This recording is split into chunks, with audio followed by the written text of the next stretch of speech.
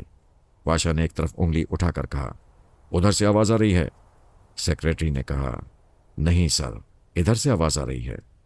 ٹھیک ہے، تم ادھر جاؤ، میں ادھر جاتا ہوں۔ وہ مختلف سمتوں میں گئے، جہاں سے آواز آ رہی تھی وہاں گئے تو پتہ چلا کچھ اور آگے کسی کمرے میں تلاوت ہو رہی ہے۔ وہ کچھ اور آگے گئے، ایک ایک کمرے کے اندر جھانک کر دیکھنے لگے۔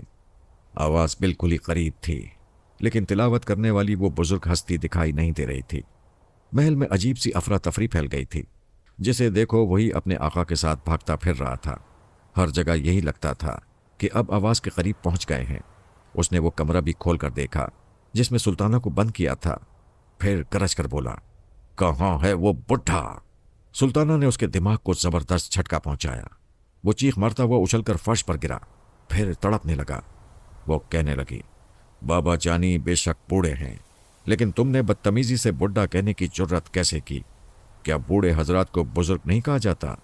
وہ تکلیف کی شدت سے کرا رہا تھا، فرش پر سے اٹھنا چاہتا تھا۔ دو غلام اسے سہارا دینے کے لیے آگے بڑھے۔ وہ جھنجھلا کر بولا، دور ہو جاؤ، خبردار مجھے کوئی ہاتھ نہ لگائے، میں اس بڈھے کو…